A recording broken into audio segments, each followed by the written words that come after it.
Good morning everyone, my name is Michelle. I hope you're doing well. Welcome to another spring morning here in Northern England. It is Monday morning. So I think the story that probably everybody covering the Summer Wells case will go with today is Jose again. Again. You know, this guy disappears. This guy disappears off the face of the earth for 9 months. So much so that one of the rumours is that Don Wells killed him. But now, he's everywhere. We can't get rid of him.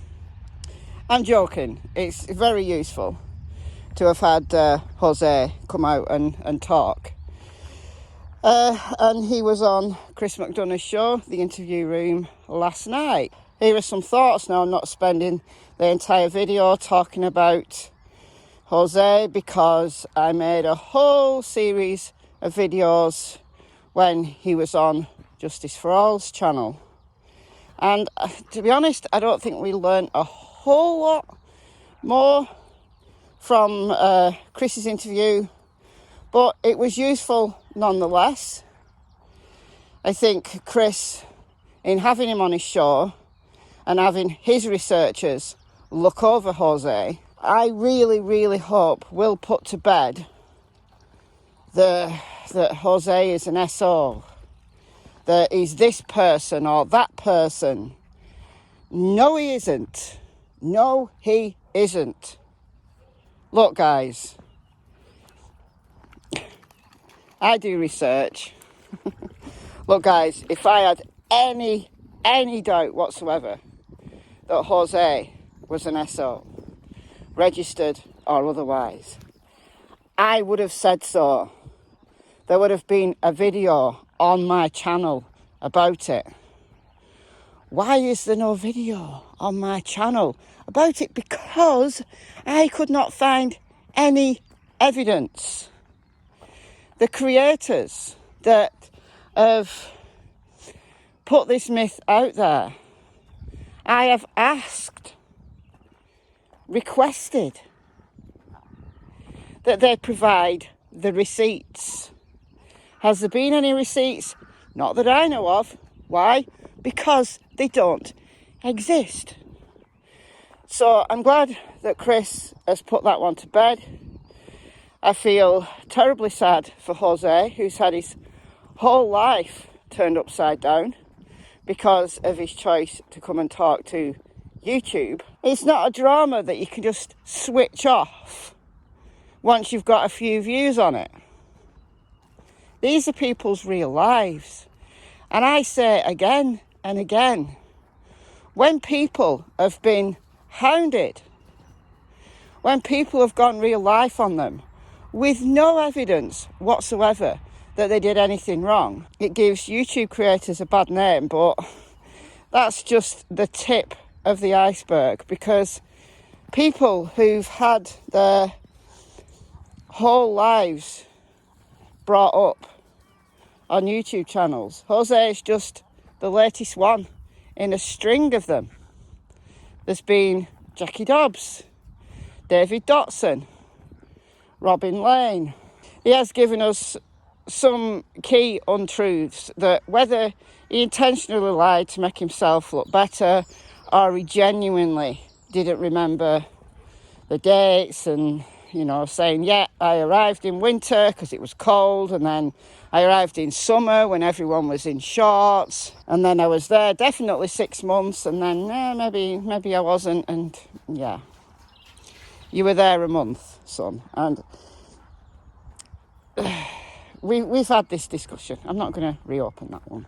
Aside from Chris, Tilly, come on Tilly. Tilly got barked at. Aside from Chris clearing that one up, and I sincerely hope that the creators concerned will apologise. Will put an open apology on their channels, delete their old videos, and yeah, at least try to make amends.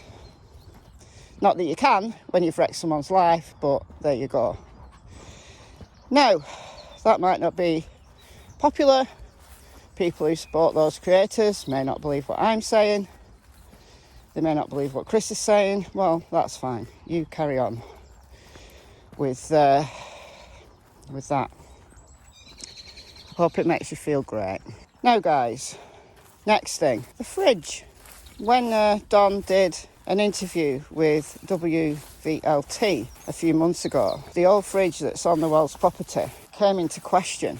A lot of people said, look, Don Wells has beaten up the fridge. He's been hitting the fridge with a stick. Is that because Summer died in there? And he's angry. He's angry at the fridge. Well, maybe, but no. Even if the bullet holes that are in the fridge weren't there before Summer went missing, and it's been used as target practice only after Summer went missing, there's several reasons why I've never believed that Summer died in the fridge. She got locked in the fridge and she died there. And there was a little resurgence when Jose spoke to Justice for All, because he said, oh yeah, that was her favourite hiding place when she played hide and seek. But Jose has said, choose to believe him or not, I choose to believe him because I've never believed this theory anyway, that she could open that fridge. It wasn't locked. She could just open the door. So why would she have got herself locked in inadvertently and died there? You know, you'd be going frantic, wouldn't you, if you were locked in a fridge? The only time people die being locked in fridges is if there's no one around at all. The afternoon Summer went missing, Candice and Grandma were there, and the fridge is very near the camper. All right, let's say Candice and Grandma were napping. Well, if Summer was playing hide and seek with her brothers and she got locked in and died, well, where were her brothers? You know, and you don't just die like immediately. You only die when your oxygen runs out. So how long would it take your oxygen to run out in a fridge? Well, I don't know, but long enough, presumably, for someone to realise that where's that shouting coming from? So I've never believed it.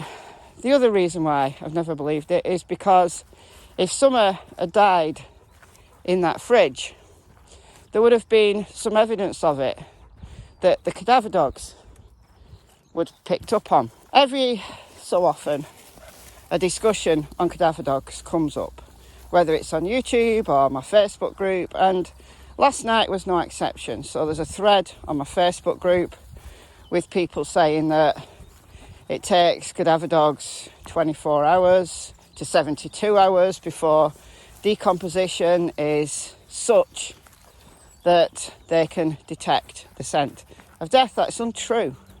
It says it on Google. Google's wrong. The Cadaver Scent Project, it's from the 1990s, but it's a really useful source, and they did experiments with trained cadaver dogs, how soon the scent of decomposition could be picked up. The tiniest scent of death can be detected by a good cadaver dog.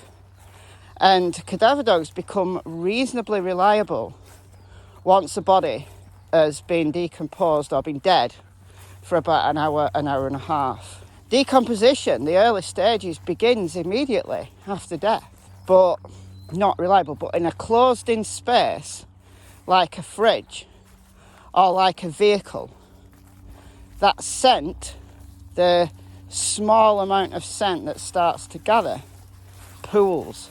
You know the death smell, if you smell a dead animal or something in the undergrowth, that horrible scent of death. It's breaking down of certain proteins into a substance called cadaverine. We can only smell it when it's really strong. Cadaver dogs can smell it when there's tiny particles. There's other scents that they also pick up on from decomposing bodies, but let's not worry about those. But immediately after death, dead bodies do things, right? They're more likely than not to evacuate their bowels, to pee, to poop. How well do you think Candice and Grandma would have been able to clean up a death scene? Would they be able to, bleach it? Would they be really good at that? you think? Well, maybe not. But no, because it didn't happen. And that goes for any other kind of, I don't know, emergency that occurred on the property. You know, this covers a range of hows. This is why I don't really like talking about hows. We get very specific. I'd rather talk about the why and then the who. What would be the motive in covering up an accident? Why would you do that? You know, kids playing out on a summer's day and they're playing hide and seek, and one of them unfortunately got locked in the fridge. Why would you want to cover that up? Anyway, but it goes for choking on peppermint candy, falling down the stairs.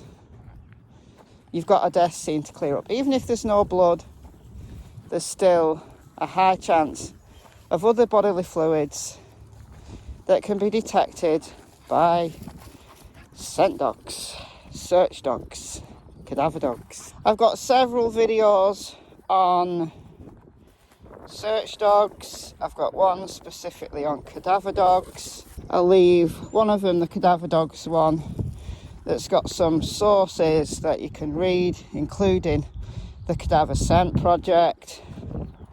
Read those in your own time. Jose, with the possibility of losing his job, losing his home, having his whole life wrecked, his mental health was already fragile. It gives me another reason to just address the rumour mill more generally. And this is where I think Hawkins County and the TBI have been bad. Now, of course, they can't reveal anything that would possibly, compromise the integrity of the investigation. The TBI newsroom said in November that they're not going to answer any questions on the timeline in order not to compromise the integrity of the investigation. And that's fine.